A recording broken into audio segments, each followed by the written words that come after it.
براءة من الله ورسوله إلى الذين عاهدتم من المشركين فسيحوا في الأرض 4 أشهر واعلموا أنكم غير معجز الله وأن الله مخزي الكافرين. وأذان من الله ورسوله إلى الناس يوم الحج الأكبر أن الله بريء من المشركين ورسوله فإن تبتم فهو خير لكم وإن توليتم فاعلموا أنكم غير معجز الله وبشر الذين كفروا بعذاب أليم. إلا الذين عاهدتم من المشركين ثم لم ينقصوكم شيئا ولم يظاهروا عليكم أحدا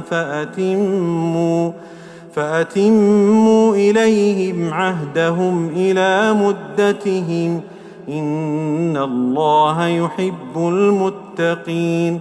فإذا انسلخ الأشهر الحرم فاقتلوا المشركين حيث وجدتموهم وخذوهم واحصروهم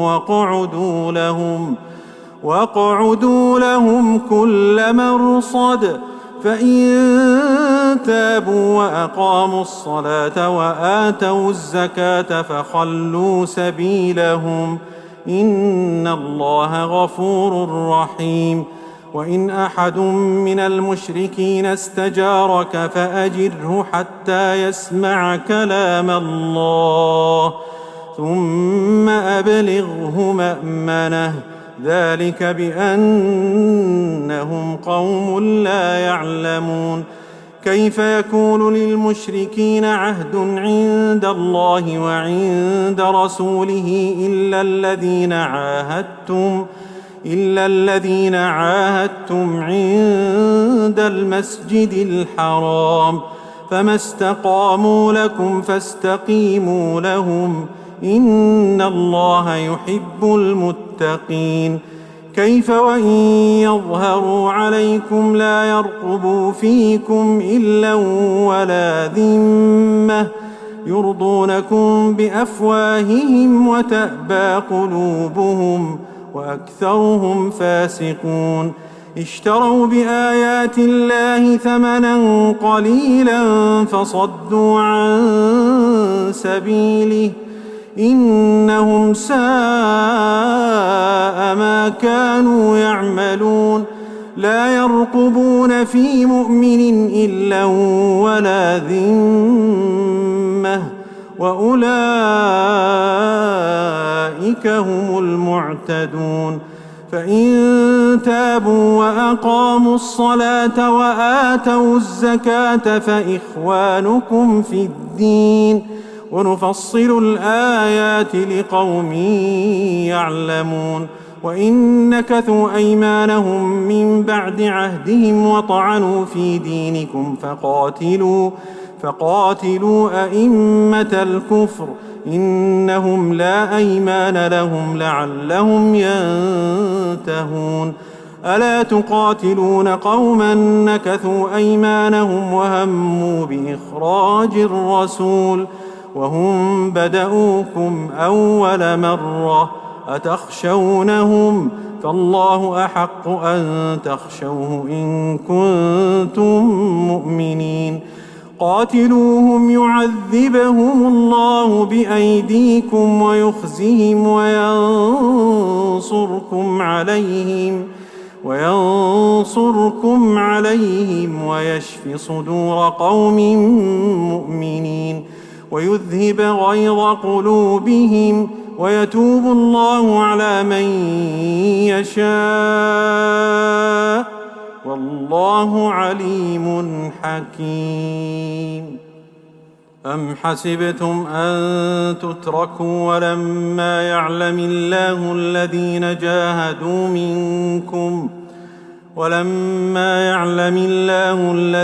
جاهدوا منكم ولم يتخذوا من دون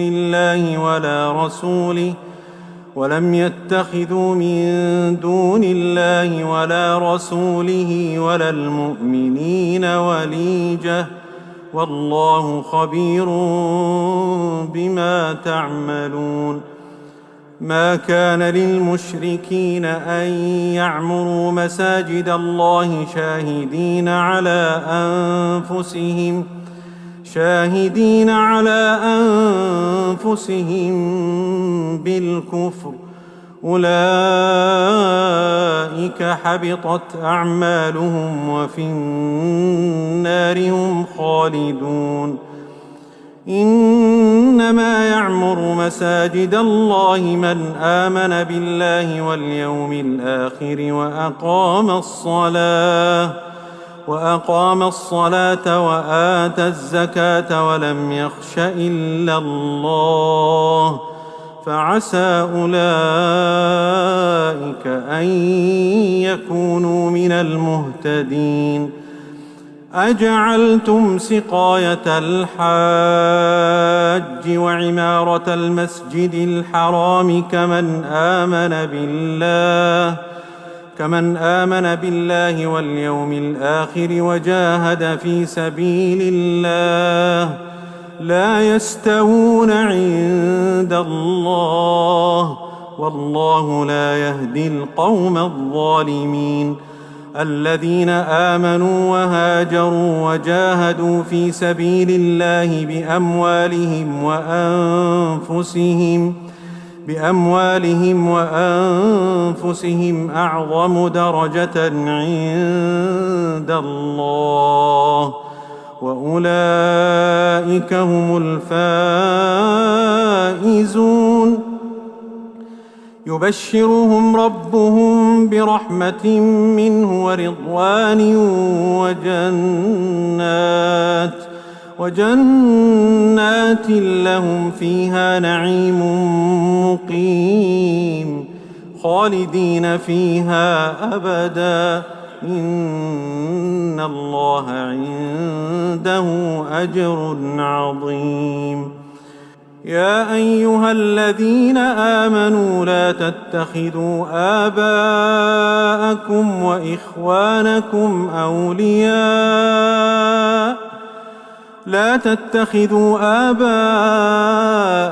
وإخوانكم أولياء إن استحبوا الكفر على الإيمان، ومن يتولهم منكم فأولئك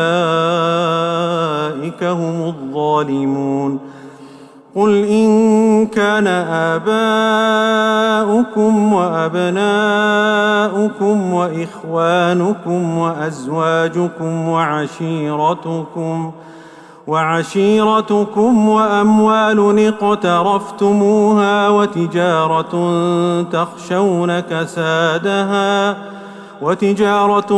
تخشون كسادها ومساكن ترضونها أحب إليكم من الله ورسوله وجهاد في سبيله فتربصوا حتى يأتي الله بأمره، والله لا يهدي القوم الفاسقين.